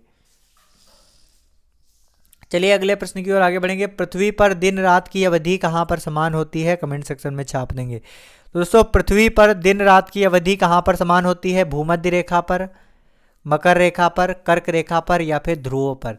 तो दोस्तों पृथ्वी पर दिन रात की अवधि कहाँ पर समान होती है? तो दोस्तों पृथ्वी पर दिन रात की अवधि जो है भूमध्य रेखा पर समान होती है। दोस्तों भूमध्य रेखा पर समान होती है, दिन रात बराबर होते हैं, सभी दोस्त ध्यान रखेंगे। पृथ्वी पर भूमध्य रेखा पर दिन और रात जो है समान होते हैं। अगला जो प्रश्न है उसकी तरफ आगे बढ़ेंगे। अगला प्रश्न है पृथ्वी पर दिन रात के होने का कारण क्या है? बताएंगे। पृथ्वी पर दिन एवं रात होने के कारण क्या है? पृथ्वी पर अपने अक्ष पर घूर्णन, या फिर पृथ्वी के सापेक्ष सूर्य की गति, या फिर पृथ्वी के अक्ष का झुकाव, या फिर पृथ्वी का सूर्य के चारों ओर परिक्रमण। सही आंसर क्या होगा? कमेंट सेक्शन में छाप देंगे। तो दोस्तों पृथ्वी पर दिन रात होने का कारण क्या है? पृथ्वी का अपने अक्ष पर घूर्णन, ध्यान रखेंगे, पृथ्वी का अपने अक्ष पर घूर्णन इसका एग्जैक्ट आंसर है। चलिए अगले प्रश्न की ओर आगे बढ़ेंगे।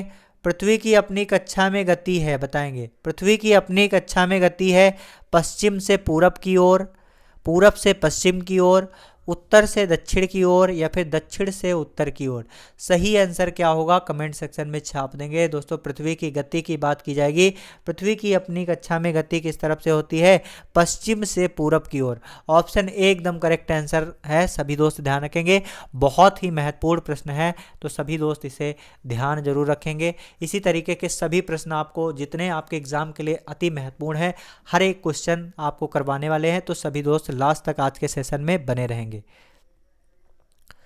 अगला जो प्रश्न है सूर्य और पृथ्वी के बीच अधिकतम दूरी होती है। तो दोस्तों सूर्य और पृथ्वी के बीच अधिकतम दूरी कब होती है? 4 जुलाई को, 30 जनवरी को, या फिर 22 दिसंबर को, या फिर 23 सितंबर को। सही आंसर क्या होगा कमेंट सेक्शन में छाप देंगे। तो दोस्तों सूर्य एवं पृथ्वी के बीच में अधिकतम दूरी कब होती है? तो इसका एकदम करेक्ट आंसर है 4 जुलाई। दोस्तों 4 जुलाई को क्या होता है? दोस्तों 4 जुलाई को एक घटना होती है, वह समय काल होता है जब पृथ्वी और सूर्य के बीच में अधिकतम दूरी होती है। क्या होती है? अधिकतम दूरी होती है।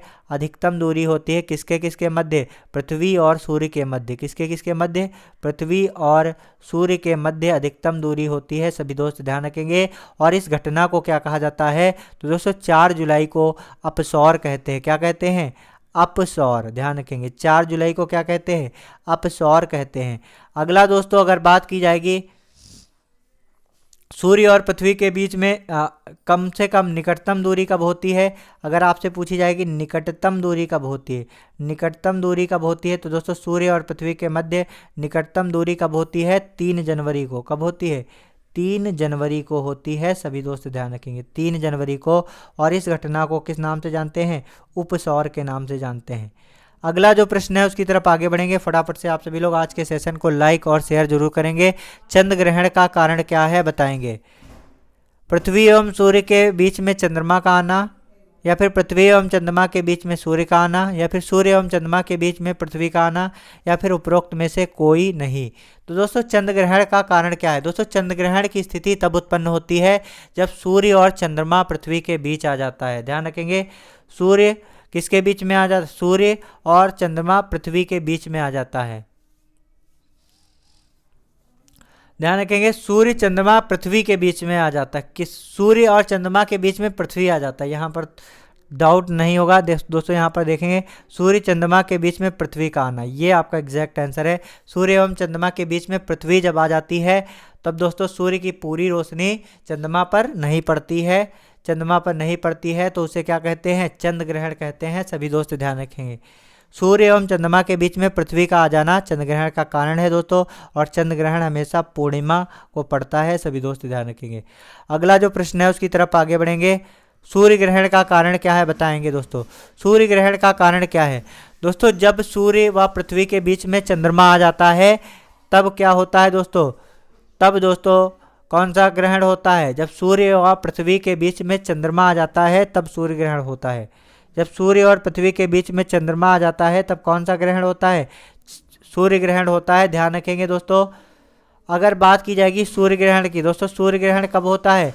सूर्य ग्रहण दोस्तों कब होता है? सूर्य ग्रहण दोस्तों अमावस्या के दिन ही होता है। अमावस्या के दिन ही दोस्तों सूर्य ग्रहण होता है। सभी दोस्त ध्यान रखेंगे। चलिए अगला प्रश्न क्या है उसकी तरफ आगे बढ़ेंगे। मध्य रात्रि का सूर्य कहाँ पर दिखाई देता है? कमेंट सेक्शन में छाप देंगे। आर्कटिक में, अंटार्कटिक क्षेत्र में, या फिर नॉर्वे में, या फिर सऊदी अरब में। तो दोस्तों मध्य रात्रि का सूर्य कहाँ पर दिखाई देता है? मध्य रात्रि का सूर्य दोस्तों नॉर्वे में दिखाई देता है। ऑप्शन सी एकदम करेक्ट आंसर है। सभी दोस्त ध्यान रखेंगे। अगला जो प्रश्न है उसकी तरफ आगे बढ़ेंगे। भूमध्य रेखा पर पृथ्वी का व्यास लगभग कितना है? कमेंट सेक्शन में छाप देंगे। भूमध्य रेखा पर पृथ्वी का व्यास कितना है? 25,000 किलोमीटर, 20,000, यहाँ पर दोस्तों ध्यान से देखेंगे 25,000 किलोमीटर, 20,000 किलोमीटर, 12,800 किलोमीटर, या फिर 6,400 किलोमीटर। तो दोस्तों भूमध्य रेखा पर पृथ्वी का व्यास कितना होता है? तो दोस्तों भूमध्य रेखा पर पृथ्वी का व्यास लगभग 12,800 किलोमीटर होता है। सी ऑप्शन आपका एकदम करेक्ट आंसर है। सभी दोस्त ध्यान रखेंगे। चलिए अगले प्रश्न की ओर आगे बढ़ेंगे। अगला प्रश्न क्या है? ध्यान से देखेंगे। प्रधान मध्याह्न रेखा किस स्थान से होकर गुजरती है? सिडनी से होकर, मेलबर्न से होकर, या फिर बरखोयांस्क से होकर, या फिर ग्रीनविच से होकर। तो दोस्तों प्रधान मध्याह्न रेखा की अगर बात की जाएगी, प्रधान मध्याह्न रेखा कहाँ से होकर गुजरती है? ग्रीनविच से होकर गुजरती है। ऑप्शन डी आपका एकदम करेक्ट आंसर है। सभी दोस्त ध्यान रखेंगे। प्रधान मध्याह्न रेखा कहाँ से? ग्रीनविच से होकर गुजरती है। चलिए अगले प्रश्न की ओर आगे बढ़ेंगे। एक देशांतर से दूसरे देशांतर के बीच में कितना समय अंतराल होता है? कमेंट सेक्शन में छाप देंगे। तो दोस्तों एक देशांतर से दूसरे देशांतर के बीच में कितना समय अंतराल होता है? 15 मिनट का, 12 मिनट का, या फिर 4 मिनट का। तो दोस्तों एक देशांतर से दूसरे देशांतर के बीच में कितने मिनट का फ़र्क होता है? कमेंट सेक्शन में छाप देंगे। तो दोस्तों सही आंसर जो है कमेंट सेक्शन में छाप देंगे। जितने सारे दोस्त जुड़े हुए हैं फटाफट से इसका सही आंसर कमेंट सेक्शन में छाप देंगे। तो दोस्तों एक देशांतर से दूसरे देशांतर के मध्य में कितने मिनट का अंतर होता है? 4 मिनट का। अगला जो प्रश्न है उसकी तरफ आगे बढ़ेंगे दोस्तों। अगला प्रश्न है ध्रुवों की तरफ जाने पर अक्षांशों के व्यास की प्रकृति कैसी होती है? बताएंगे। ध्रुवों की तरफ जाने पर अक्षांश रेखाओं के व्यास की प्रकृति कैसी होती है? स्थिर रहती है, घटती है, बढ़ती है, या फिर इनमें से कोई नहीं? तो दोस्तों ध्रुवों की तरफ जाने पर अक्षांश रेखाओं के व्यास की प्रकृति कैसी होती है? तो दोस्तों ध्रुवों के तरफ जाने पर अक्षांश रेखाओं के व्यास की प्रकृति कैसी होती है? बताएंगे कमेंट सेक्शन में। इसका एकदम करेक्ट आंसर है दोस्तों घटती है। अगर ध्रुवों की तरफ अक्षांश रेखाओं की व्यास कैसी उसकी प्रकृति रहती है? अक्षांश जाने पर, यहाँ पर ध्यान से देखेंगे, ध्रुवों की तरफ जाने पर अक्षांश रेखाओं के व्यास घटती है। ध्यान से देखेंगे। अगला जो प्रश्न है उसकी तरफ आगे बढ़ेंगे। अगला प्रश्न है किस ग्रह को पृथ्वी की बहन कहा जाता है? तो ये आपको हमने कई बार इसी सेशन में बताया है। तो दोस्तों दोस्तों का बहन किसे कहा जाता है? शुक्र को पृथ्वी का बहन कहा जाता है। सबसे चमकीला तारा, भोर का तारा तथा सांझ का तारा, और साथ ही साथ में दोस्तों सबसे गर्म ग्रह किसे कहा गया है? तो दोस्तों सबसे गर्म ग्रह शुक्र को कहा गया है, ध्यान रखेंगे, और इसका कोई उपग्रह नहीं। चलिए अगले प्रश्न की ओर आगे बढ़ेंगे। पृथ्वी के सबसे निकटतम दूरी पर ग्रह है।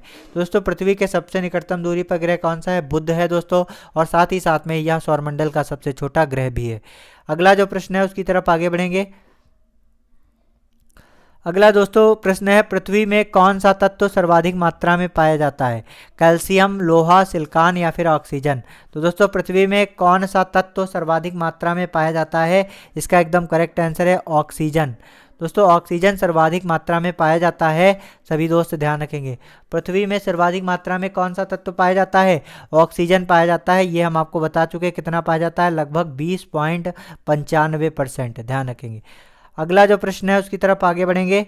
अगला प्रश्न है पृथ्वी के लगभग कितने भाग पर स्थल है? कमेंट सेक्शन में छाप देंगे। पृथ्वी के लगभग कितने भाग पर स्थल है? 29%, 29, 39, 31 या फिर 41? तो पृथ्वी के लगभग कितने प्रतिशत भाग पर स्थल है? 29, 39, 31 या फिर 41? तो दोस्तों इसका एकदम करेक्ट आंसर है 29% भाग पर लगभग क्या है? स्थल है। और 71% भाग पर क्या है? 71% भाग पर दोस्तों जल है। और जल होने के कारण पृथ्वी को कौन सा ग्रह कहा गया है? जल होने के कारण 71% जल होने के कारण पृथ्वी को नीला ग्रह कहा गया है। अगला जो प्रश्न है उसकी तरफ आगे बढ़ेंगे। निम्नलिखित में से कौन सा कायांतरित चट्टान है? कमेंट सेक्शन में छाप देंगे। ग्रेनाइट, सैल, संगमरमर या फिर बेसाल्ट? तो निम्नलिखित में से कौन सा कायांतरित चट्टान है? तो दोस्तों इसका एकदम करेक्ट आंसर है संगमरमर। दोस्तों संगमरमर एक तरह का कायांतरित चट्टान है। अगला जो प्रश्न है उसकी तरफ आगे बढ़ेंगे। धरातल के जिस स्थान पर सर्वप्रथम भूकंप का अनुभव किया जाता है उसे कहा जाता है? भूकंप मूल, भूकंप अभिकेंद्र, भूकंप केंद्र या फिर उपरोक्त में से कोई नहीं?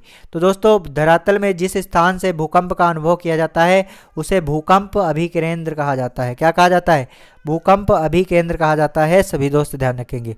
चलिए अगले प्रश्न की ओर आगे बढ़ेंगे। आज का सेशन आप सभी को लाइक और शेयर जरूर करना है। विश्व के सर्वाधिक भूकंप निम्न में से किस पेटी में आते हैं?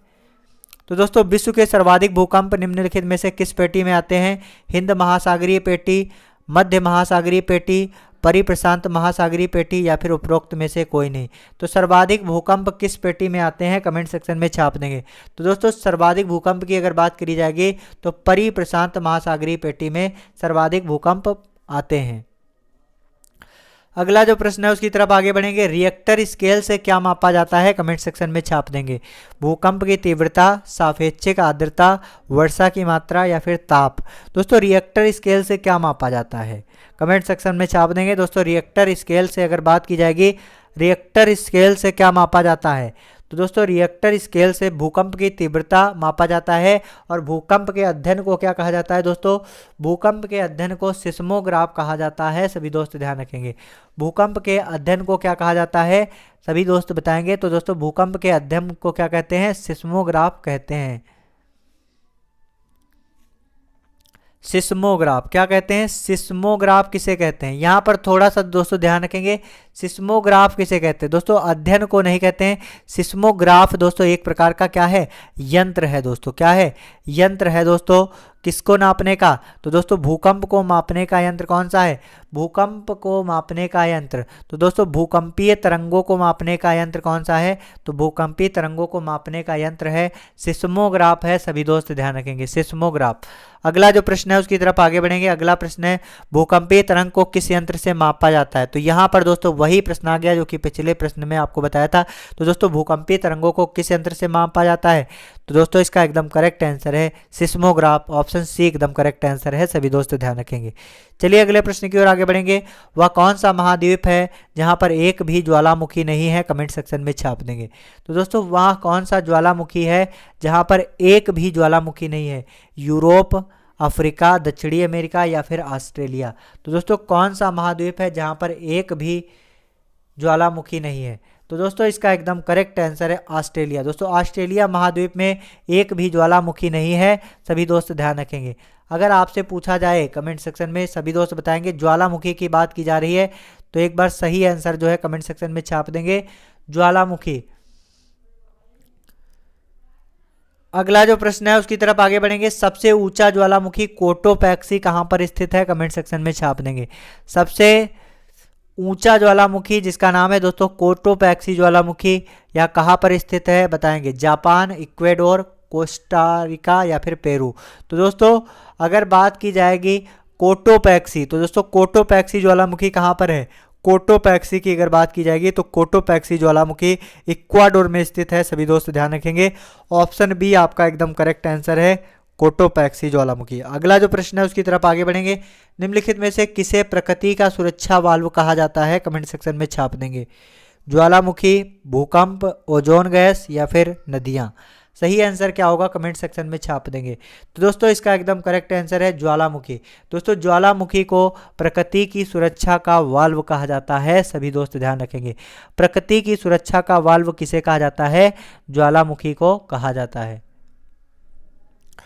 अगला जो प्रश्न है उसकी तरफ आगे बढ़ेंगे। अगला प्रश्न क्या है ध्यान से देखेंगे। अगला प्रश्न है निम्नलिखित में से कौन सा युग्म सुमेलित नहीं है? ज्वालामुखी दिए हुए हैं, उनके स्थान दिए हुए हैं, कौन सा युग्म सही सुमेलित नहीं है? कमेंट सेक्शन में छाप देंगे। एटना, दोस्तों इटली का एटना है, तो ये दोस्तों आपका एकदम करेक्ट आंसर है, इटली का एटना एकदम सही है। ध्यान से देखेंगे, और आपके जिसमें सही जो नहीं है वही आपका सही आंसर होगा। फ्यूजियामा जापान, तो दोस्तों फ्यूजियामा क्या जापान का है? तो दोस्तों ये भी आपका एकदम करेक्ट है। अगर आपसे पूछा जाता है पोपा, दोस्तों पोपा कहाँ का है? दोस्तों पोपा दोस्तों म्यांमार का ज्वालामुखी है। लेकिन दोस्तों अगर बात की जाएगी क्राकोटोवा, तो दोस्तों क्राकोटोवा कहाँ का ज्वालामुखी है? एक बार कमेंट सेक्शन में छाप देंगे। काकाटोवा मलेशिया का ज्वालामुखी नहीं है, ध्यान रखेंगे। काकाटोवा कहाँ का ज्वालामुखी है? काकाटोवा की अगर बात की जाएगी दोस्तों तो यह इंडोनेशिया का ज्वालामुखी है। कहाँ का है? इंडोनेशिया, इंडोनेशिया का ज्वालामुखी है। सभी दोस्त ध्यान रखेंगे। चलिए अगले प्रश्न की ओर आगे बढ़ेंगे। अगला प्रश्न क्या है ध्यान से देखेंगे, सही आंसर जो है कमेंट सेक्शन में चिपका देंगे। तो इसी तरीके से प्रतिदिन दोस्तों एकदम बिंदास तरीके से आपको सिखाने वाले हैं, संपूर्ण जीके आपका कवर अप करवाने वाले हैं। आपका एक भी क्वेश्चन हमारे इन क्लासेस से बाहर नहीं जाने वाला है। सभी हर एक प्रश्न जो है एकदम सिलेक्टेड क्वेश्चन है, एसएससी का प्रीवियस ईयर क्वेश्चन है, जो कि किसी ना किसी एग्जाम में अवश्य पूछा गया है। विश्व का सर्वाधिक ऊंचा पठार कौन सा है? कमेंट सेक्शन में छाप देंगे।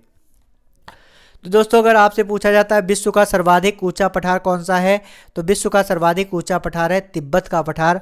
ऑप्शन ए एकदम करेक्ट आंसर है। सभी दोस्त ध्यान रखेंगे।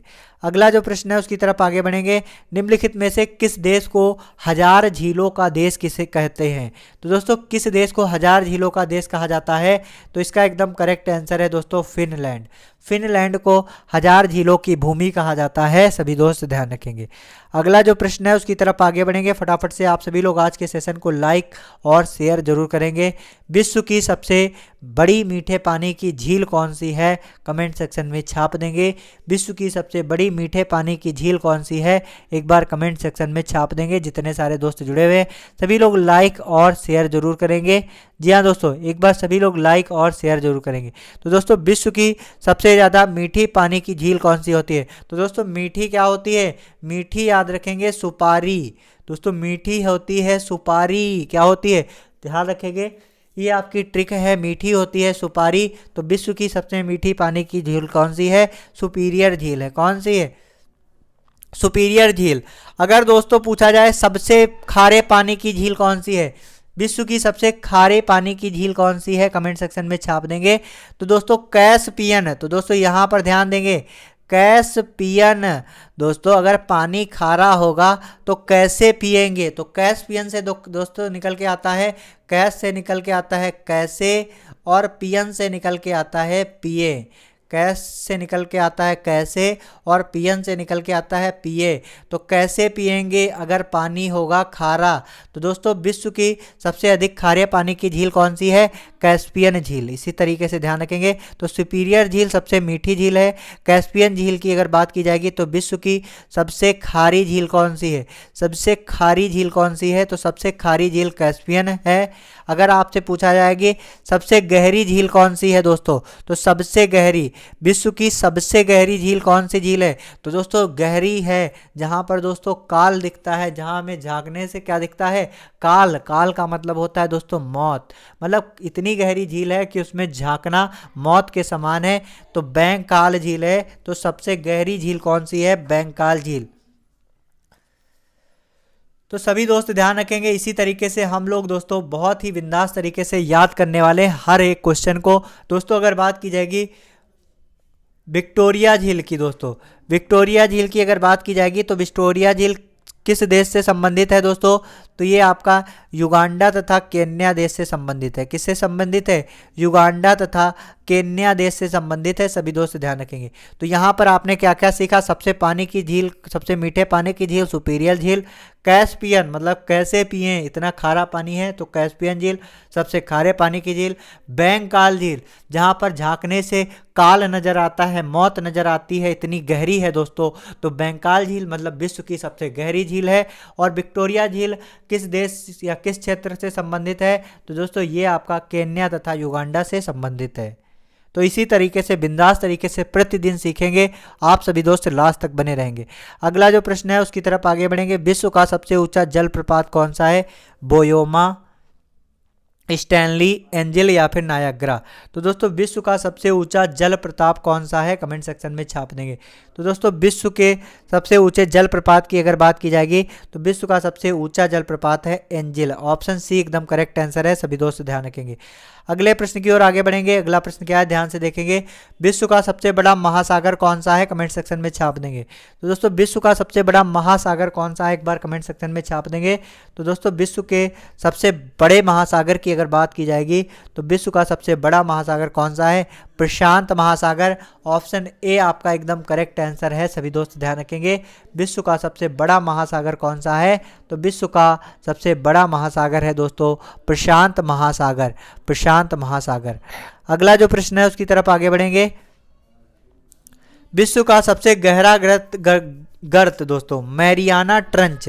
तो यहाँ से आपके प्रश्न से ही एक बात क्लियर होती है, सबसे गहरा गर्त कौन सा है, मैरियाना ट्रंच। किस महासागर में स्थित है बताना है। तो दोस्तों विश्व का सबसे गहरा गर्त मैरियाना ट्रंच किस महासागर में स्थित है, प्रशांत महासागर में, हिंद महासागर में, आर्कटिक महासागर में या फिर अटलांटिक महासागर में। सही आंसर क्या होगा कमेंट सेक्शन में छाप देंगे। तो दोस्तों विश्व का सबसे गहरा गर्त मैरियाना ट्रंच जिसे कहते हैं यह प्रशांत महासागर में स्थित है। और प्रशांत महासागर दुनिया का सबसे बड़ा महासागर है। क्या है, दुनिया का सबसे बड़ा महासागर कौन सा है, प्रशांत महासागर। चलिए अगले प्रश्न की ओर आगे बढ़ेंगे। अगला प्रश्न क्या है, भूमध्य सागर व अटलांटिक महासागर कौन सी जल संधि को जोड़ते हैं, डेविस, मलक्का, बॉस या फिर जिब्राल्टर। सही आंसर क्या होगा एक बार कमेंट सेक्शन में छाप देंगे। भूमध्य सागर और अटलांटिक महासागर कौन सी संधि को, अटलांटिक महासागर कौन सी जल संधि के द्वारा, कौन सी जल संधि जोड़ती है। तो दोस्तों भूमध्य सागर और अटलांटिक महासागर को कौन सी जल संधि जोड़ती है, इसका एकदम करेक्ट आंसर है जिब्राल्टर जल संधि। ऑप्शन डी इसका एकदम करेक्ट आंसर है। सभी दोस्त ध्यान रखेंगे। कौन सी जल संधि है, जिब्राल्टर जल संधि है, ध्यान रखेंगे दोस्तों। इसका एकदम करेक्ट आंसर क्या है, तो दोस्तों भूमध्य सागर और अटलांटिक महासागर को जोड़ने वाली जल संधि कौन सी है, तो जिब्राल्टर जल संधि है। सभी दोस्त ध्यान रखेंगे। अगला प्रश्न क्या है, सही आंसर जो है कमेंट सेक्शन में छाप देंगे। पनामा नहर किन दो महासागरों को जोड़ती है।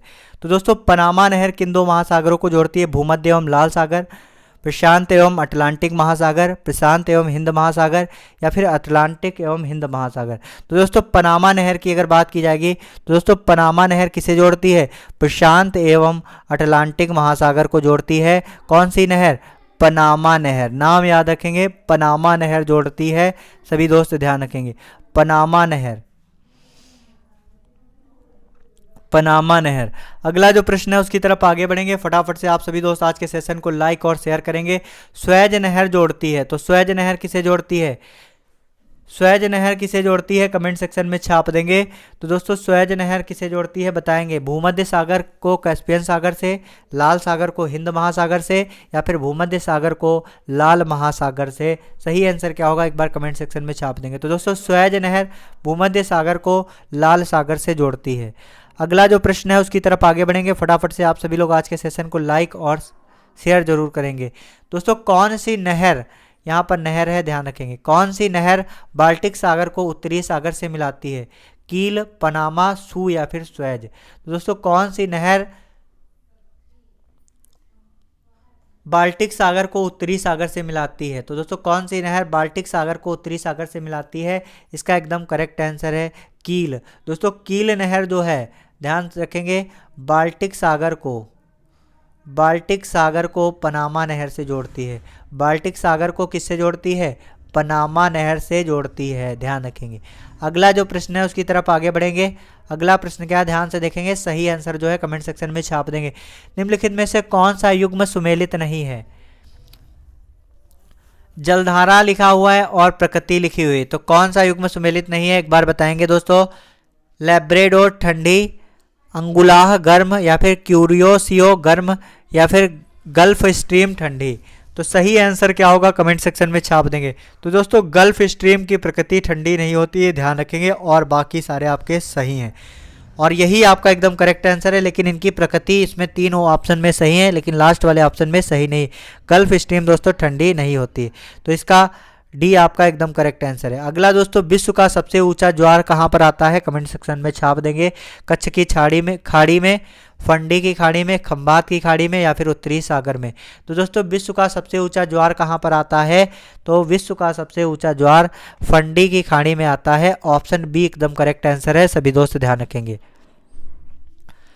अगला जो प्रश्न है उसकी तरफ आगे बढ़ेंगे। ज्वार भाटा की उत्पत्ति में किसका प्रभाव अधिक होता है? तो दोस्तों ज्वार भाटा की उत्पत्ति में किसका प्रभाव अधिक होता है? कमेंट सेक्शन में छाप देंगे। तो दोस्तों ज्वार भाटा की अगर बात की जाएगी तो ज्वार भाटा की उत्पत्ति में किसका प्रभाव अधिक होता है? तो ज्वार भाटा की उत्पत्ति में चंद्रमा का सर्वाधिक प्रभाव होता है, सभी दोस्त ध्यान रखेंगे। अगला जो प्रश्न है उसकी तरफ आगे बढ़ेंगे। निम्नलिखित में से कौन सी नदी भ्रंश घाटी से होकर गुजरती है? तो दोस्तों कौन सी नदी भ्रंश घाटी से होकर गुजरती है? कमेंट सेक्शन में छाप देंगे जितने सारे दोस्त जुड़े हुए हैं। कौन सी नदी भ्रंश घाटी से होकर गुजरती है? तो दोस्तों इसका एकदम करेक्ट आंसर है नर्मदा नदी। तो दोस्तों नर्मदा नदी भ्रंश घाटी से होकर गुजरती है, सभी दोस्त ध्यान रखेंगे। अगला जो प्रश्न है उसकी तरफ आगे बढ़ेंगे। अगला प्रश्न है किस सभ्यता को नील नदी का वरदान कहा गया है? कमेंट सेक्शन में छाप देंगे। तो दोस्तों किस सभ्यता को नील नदी का वरदान कहा गया है? तो इसका एकदम करेक्ट आंसर है मिस्र की सभ्यता। मिस्र की सभ्यता को नील नदी का वरदान कहा जाता है, सभी दोस्त ध्यान रखेंगे। अगला जो प्रश्न है उसकी तरफ आगे बढ़ेंगे। वायुमंडल में सर्वाधिक स्थायी तत्व क्या है? कमेंट सेक्शन में छाप देंगे। तो दोस्तों वायुमंडल में सर्वाधिक स्थायी तत्व क्या है? एक बार कमेंट सेक्शन में छाप देंगे। नाइट्रोजन, ऑक्सीजन, कार्बन डाइऑक्साइड या फिर जलवाष्प। तो दोस्तों वायुमंडल का सर्वाधिक स्थायी तत्व की अगर बात की जाएगी तो वायुमंडल का सर्वाधिक स्थायी तत्व कौन सा है? जलवाष्प है। ऑप्शन डी आपका एकदम करेक्ट आंसर। चलिए अगले प्रश्न की ओर आगे बढ़ेंगे। आप सभी दोस्त लास्ट तक आज के सेशन में बने रहेंगे। वायुमंडल में सर्वाधिक कम मात्रा में कौन सी गैस विद्यमान है? ऑक्सीजन, नाइट्रोजन, कार्बन डाइऑक्साइड या फिर आर्गन। सही आंसर क्या होगा कमेंट सेक्शन में छाप देंगे। तो दोस्तों इसके बारे में हम आपको पहले भी बता चुके। सर्वाधिक मात्रा में कौन सी पाई जाती है? पहले नंबर पे अगर सर्वाधिक बढ़ते क्रम में देखेंगे तो पहले नंबर पे नाइट्रोजन दोस्तों लगभग दोस्तों 78.8% दोस्तों। अगर बात की जाएगी दूसरे नंबर पे कौन सी पाई जाती है? दूसरे नंबर पे दोस्तों ऑक्सीजन पाई जाती है। कौन सी गैस? ऑक्सीजन गैस 20.95% लगभग। और तीसरे नंबर पर कौन सी गैस पाई जाती है? तीसरे नंबर पर दोस्तों आर्गन पाई जाती है। आर्गन लगभग 0.93%। अगर बात की जाएगी कार्बन डाइऑक्साइड या चौथे नंबर पर पाई जाती है, लगभग दोस्तों 0.03% पाई जाती है। तो ऑप्शन सी आपका एकदम करेक्ट आंसर है, सभी दोस्त ध्यान रखेंगे। चलिए अगले प्रश्न की ओर आगे बढ़ेंगे। फटाफट से आप सभी लोग आज के सेशन को लाइक और शेयर जरूर करेंगे। निम्न में से कौन सी गैस ग्रीन हाउस प्रभाव के लिए उत्तरदायी है? क्लोरीन, हाइड्रोजन, कार्बन डाइऑक्साइड या फिर ऑक्सीजन? कौन सी गैस ग्रीन हाउस प्रभाव के लिए उत्तरदायी है? तो दोस्तों ग्रीन हाउस प्रभाव के लिए कौन सी गैस उत्तरदायी है, कमेंट सेक्शन में छाप देंगे। सही आंसर क्या होगा एक बार सभी दोस्त कमेंट सेक्शन में छाप देंगे। तो दोस्तों इसका एकदम करेक्ट आंसर है ग्रीन हाउस गैस। जो दोस्तों ग्रीन हाउस गैस मतलब जो दोस्तों गैस तापमान को अधिक बढ़ाती है वह कौन सी गैस है? Carbon dioxide. ऑप्शन सी आपका एकदम करेक्ट आंसर है, सभी दोस्त ध्यान रखेंगे। अगला जो प्रश्न है उसकी तरफ आगे बढ़ेंगे। वायुमंडल में दैनिक मौसम परिवर्तन में निम्नलिखित में से किस में अधिक होता है? तो वायुमंडल में दैनिक मौसम परिवर्तन निम्नलिखित में से किस में अधिक होता है? क्षोभ मंडल में, मध्य मंडल में, आयन मंडल में या फिर समताप मंडल में? तो दोस्तों वायुमंडल में दैनिक मौसम परिवर्तन किस में अधिक होता है? इसका एकदम करेक्ट आंसर है दैनिक मौसम परिवर्तन क्षोभ मंडल में अधिक होता है, क्योंकि क्षोभ मंडल 8 से 18 किलोमीटर ऊंचाई तक ही पाया जाता है। इसमें दोस्तों मौसम संबंधित परिवर्तन होता है और इसमें दोस्तों बादल भी पाए जाते हैं और साथ ही साथ में आंधी और वर्षा के लिए क्षोभ मंडल उत्तरदायी है। अगला जो प्रश्न है उसकी तरफ आगे बढ़ेंगे। मदर ऑफ पर्ल कहा जाता है, कहाँ पर स्थित है दोस्तों? मदर ऑफ पर्ल कहाँ पर स्थित है, कमेंट सेक्शन में छाप देंगे जितने सारे दोस्त जुड़े हुए हैं। मदर ऑफ पर्ल कहाँ पर स्थित है? क्षोभ मंडल में, क्षोभ सीमा में, समताप मंडल में या फिर आयन मंडल में? दोस्तों अगर आपसे कहा जाता है मदर ऑफ पर्ल कहाँ पर स्थित है, तो मदर ऑफ पर्ल समताप मंडल में स्थित है। समताप मंडल की अगर बात की जाएगी तो इसकी ऊंचाई कहाँ से कहाँ तक होती है? 18 से 50 किलोमीटर तक होती है। अगर आपसे पूछा जाता है वायुमंडल की बात की जाएगी, ध्यान से देखेंगे वायुमंडल की परतों को क्रमशः हम लोग पढ़ने का प्रयास करते हैं, सभी दोस्त ध्यान से देखेंगे यहाँ पर। तो दोस्तों वायुमंडल की परतों को हम लोग थोड़ा ध्यान से देखने का प्रयास करते हैं। तो वायुमंडल में परतें किस क्रम में पाई जाती है? तो दोस्तों सबसे पहले कौन सी परत आती है? सबसे पहले होती है क्षोभ मंडल। कौन सा है दोस्तों? क्षोभ मंडल है, सभी दोस्त ध्यान रखेंगे। सबसे पहले आती है क्षोभ मंडल, क्षोभ मंडल। उसके बाद दोस्तों आपका आता है समताप मंडल, ध्यान रखेंगे। क्षोभ मंडल, समताप मंडल, समताप मंडल में ही दोस्तों आयन मंडल होता है। उसके बाद दोस्तों होता है मध्य मंडल। उसके बाद दोस्तों आपका होता है मध्य मंडल के बाद दोस्तों होता है आयन मंडल और आयन मंडल के बाद दोस्तों होता है बाह्य मंडल। इस तरीके से दोस्तों वायुमंडल की परतें पाई जाती है। समताप मंडल में ही दोस्तों कौन सा मंडल पाया जाता है? ओजोन मंडल। कौन सा मंडल पाया जाता है? ओजोन मंडल। अगला जो प्रश्न है उसकी तरफ आगे बढ़ेंगे। फटाफट से आप सभी लोग आज के सेशन को लाइक और शेयर जरूर करेंगे। वायु दाब में आने वाली कमी किस परिघटना की सूचक है? तो दोस्तों वायु दाब में आने वाली कमी किस परिघटना की सूचक है? इसका एकदम करेक्ट आंसर क्या है दोस्तों? इसका एकदम करेक्ट आंसर है तूफानी मौसम। ऑप्शन डी आपका एकदम करेक्ट आंसर है, सभी दोस्त ध्यान रखेंगे, तूफानी मौसम। अगला जो प्रश्न है उसकी तरफ आगे बढ़ेंगे। फटाफट से आप सभी लोग आज के सेशन को लाइक और शेयर जरूर करेंगे। वायु दाब को किस यंत्र में मापा जाता है? बैरोमीटर, मैनोमीटर, लैक्टोमीटर या फिर हाइग्रोमीटर? तो दोस्तों वायु दाब को किस यंत्र में मापा जाता है? तो वायु दाब को दोस्तों अगर वायु दाब की बात की जाएगी तो वायु दाब को बैरोमीटर से नापा जाता है। ऑप्शन ए आपका एकदम करेक्ट आंसर है, सभी दोस्त ध्यान रखेंगे। अगला दोस्तों प्रश्न है डोल ड्रम पेटी या फिर शांत पेटी का विस्तार कहाँ पर पाया जाता है? तो दोस्तों अगर बात की जाएगी डोल ड्रम पेटी या फिर शांत पेटी का विस्तार कहाँ पर पाया जाता है, इसका एकदम करेक्ट आंसर है 0 डिग्री से 5 डिग्री उत्तर एवं दक्षिण में पाया जाता है। 0 डिग्री से 5 डिग्री उत्तर दक्षिण में पाया जाता है। अगला जो प्रश्न है उसकी तरफ आगे बढ़ेंगे। चीखता साठा पवनें कहाँ प्रवाहित होती है? 60 डिग्री पूर्वी देशांतर के आसपास, 60 डिग्री दक्षिणी देशांतर के आसपास या फिर 60 डिग्री पश्चिमी देशांतर के आसपास या फिर 60 डिग्री उत्तरी देशांतर के आसपास? तो दोस्तों चीखता साठा पवनें कहाँ पर प्रवाहित होती हैं? तो अगर आपसे पूछा जाता है चीखता साठा पवनें कहाँ पर प्रवाहित होती हैं तो इसका एकदम करेक्ट आंसर है 60 डिग्री दक्षिणी देशांतर के आसपास। ऑप्शन बी आपका एकदम करेक्ट आंसर है, सभी दोस्त ध्यान रखेंगे। चलिए अगला प्रश्न क्या है उसे ध्यान से देखेंगे। आल्प्स पर्वत के उत्तरी भाग में बहने वाली उष्ण शुष्क स्थानीय हवाओं को क्या कहा जाता है? तो आल्प्स पर्वत के उत्तरी भाग में बहने वाली उष्ण शुष्क स्थानीय हवाओं को क्या कहा जाता है, कमेंट सेक्शन में छाप देंगे। तो इसका एकदम करेक्ट आंसर क्या है, एक बार सभी दोस्त बताएंगे। तो आल्प्स पर्वत के उत्तरी भाग में उष्ण शुष्क स्थानीय हवाओं को फान कहा जाता है।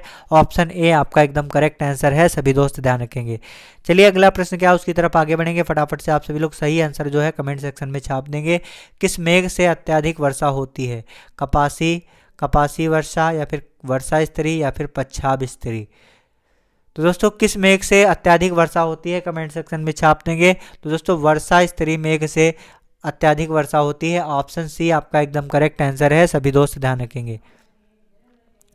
चलिए अगला प्रश्न क्या है उसकी तरफ आगे बढ़ेंगे। संसार में अधिकतम वर्षा निम्नलिखित में से किस रूप में होती है? तो दोस्तों संसार में अधिकतम वर्षा निम्नलिखित में से किस रूप में होती है? पर्वतकृत, चक्रवातीय, या फिर संवाहनीय, या फिर प्रतिचक्रवात? सही आंसर क्या होगा, एक बार कमेंट सेक्शन में छाप देंगे। तो दोस्तों संसार में अधिकतम वर्षा निम्नलिखित में से किस रूप में होती है? दोस्तों संसार में अधिकतम वर्षा निम्नलिखित में से किस रूप में होती है? तो इसका एकदम करेक्ट आंसर है पर्वतकृत दोस्तों, पर्वतकृत इसका एकदम करेक्ट आंसर है, सभी दोस्त ध्यान रखेंगे। तो दोस्तों आज के 100 क्वेश्चन आपके कंप्लीट हो गए। इसके आगे के सभी बनने वाले महत्वपूर्ण प्रश्न जो कि भूगोल के आपके बचे हुए हैं उन सभी को हम दोस्तों अगले सेशन में करवाने वाले हैं। तो आप सभी दोस्त अगले सेशन से जुड़ना बिल्कुल भी ना भूलें। प्रतिदिन 8 बजे हमारे लाइव क्लास से जरूर जुड़ें। तो दोस्तों आप सभी लोग लास्ट तक बने रहे उसके लिए बहुत बहुत धन्यवाद। दोस्तों कहते हैं मुश्किलें आती हैं सफलता की राहों में, यह कौन नहीं जानता है। मुश्किलें आती हैं सफलता की राहों में, यह कौन नहीं जानता है, मगर फिर भी वह मंजिल पा ही लेता है जो हार नहीं मानता है। तो आप सभी दोस्त लास्ट तक बने रहे उसके लिए बहुत बहुत धन्यवाद। Thank you so much.